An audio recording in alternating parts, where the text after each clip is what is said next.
नमस्कार दोस्तों, कैसे हैं आप लोग। आशा करता हूं कि अच्छे होंगे। दोस्तों, आज मैं एक ऐसे देश की चर्चा करने जा रहा हूं जो भारत से करीब 7000 किलोमीटर दूर होते हुए भी उसके ऊपर भारतीय संस्कृति का अमिट प्रभाव है। जी हां, आज मैं फिर इंडोनेशिया के बारे में बात करने जा रहा हूं, जिसके ऊपर मैंने इस वीडियो के पहले भाग में आपसे चर्चा की थी।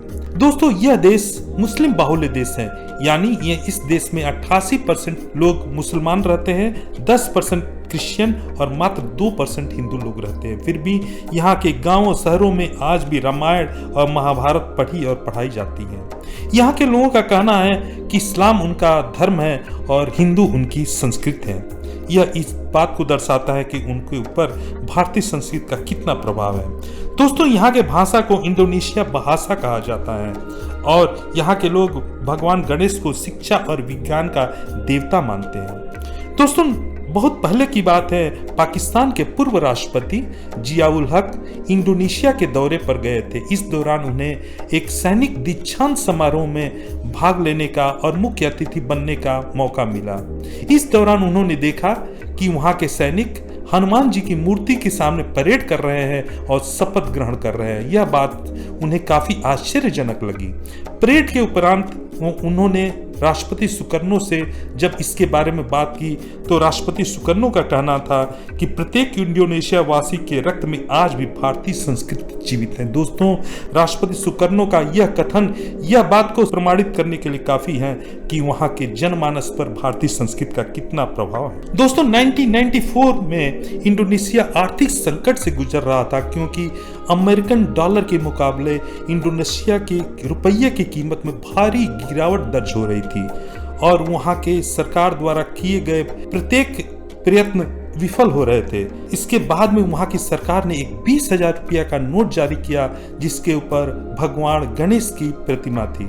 इसके बाद में आश्चर्यजनक रूप में गिरते हुए इंडोनेशिया रुपया के मूल्य में सुधार हो गया और इस बात का वहां के सरकार के ऊपर, वहां के जनमानस के ऊपर काफी तगड़ा प्रभाव पड़ा।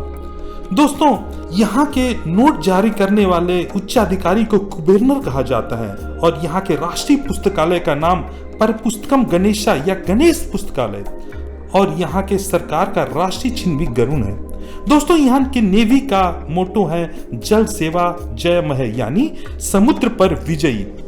यहाँ के एयरफोर्स का मोटो है स्वभूमना पक्षा या मातृभूमि के पंख। इंडोनेशियन आर्मी का मस्कट हनुमान जी है। तो दोस्तों, ये सब चीजें इस बात को दर्शाती हैं कि यहाँ के लोगों का, यहाँ की सरकार का भारतीय संस्कृति के ऊपर कितना प्रभाव है। दोस्तों, वॉशिंगटन डीसी में एक 16 फीट ऊंची सरस्वती जी की प्रतिमा लगी हुई है और आपको आश्चर्य होगा यह जानकर कि उसको स्थापित करने वाला कोई भारतीय न होकर इंडोनेशियन है। दोस्तों, अब चलिए इंडोनेशिया के बारे में कुछ ऐसी बातें करें जो कि काफी रोचक है। जी हाँ, वहाँ एक कॉफी होती है जो कि एशियन प्लेनेट सीनेट नामक जानवर के मल द्वारा निकली हुई कॉफी के बीजों से बनती है, क्योंकि यह जानवर कॉफी के बीजों को पचा नहीं पाता है और उससे मल द्वारा विसर्जित कर देता है और उन बीजों से जो कॉफी बनती है उसे यहाँ के लोग काफी चाव से पीते हैं। यद्यपि वह काफी महंगी होती है, फिर भी वहाँ के लोगों का यह पसंदीदा पेय पदार्थ है। दोस्तों, भारतीयों के लिए वहां पर वीजा ऑन अराइवल की सुविधा है। जी हाँ, वीजा ऑन अराइवल, इसका मतलब ये हुआ कि भारतीयों को कोई एडवांस में वीजा लेने की जरूरत नहीं है। वो वहां पहुंचकर वीजा ले सकते हैं और उस देश में घूमकर आनंद उठा सकते हैं। दोस्तों, इंडोनेशिया के आबादी का ज्यादातर हिस्सा यंग लोगों का है, यानी 30 वर्ष और उससे कम आयु वर्ग के लोगों की संख्या ज्यादा है, जिससे वहाँ के लोग काफी एनर्जेटिक रहते हैं और ये कहा जाता है कि वहाँ के लोग अनुमानतः एक दिन में 12 से लेकर 13 घंटे तक काम करते हैं और हफ्ते में मात्र एक छुट्टी से संतुष्ट रहते हैं। यही कारण है कि यह देश विकासशील से लेकर विकसित देश के पथ पर काफी तेजी से अग्रसित है।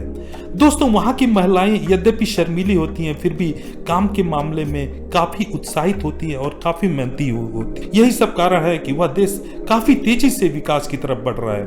दोस्तों, वहां की समस्याओं की बात करें तो करप्शन सबसे बड़ी समस्या है और एक अनुमान के हिसाब से 180 करप्ट देशों की सूची में उस देश का स्थान 96 यानी 96 है और वहां तो ये भी कहा जाता है कि बिना पैसे का लेन देन किए हुए कोई काम ही नहीं होता है। दोस्तों, वहाँ की एक और समस्याओं में ट्रैफिक की समस्या बहुत बड़ी समस्या है, क्योंकि जकार्ता विश्व का जनसंख्या की दृष्टि से तीसरा सबसे बड़ा शहर होते हुए भी वहां पर कोई मेट्रो की सुविधा नहीं है और वहां की जनता ट्रैफिक में घंटों फंसी रहती है, जिससे कि समय की बहुत बर्बादी होती है।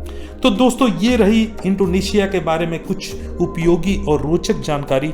आशा करता हूं कि मेरे द्वारा दी गई जानकारी आपको अच्छी लगी होगी और मैं इस वादे के साथ में कि अपना अगला वीडियो लेकर बहुत जल्द ही आपके सामने प्रस्तुत होऊंगा। अब मैं इजाजत चाहता हूं। नमस्कार, जय हिंद।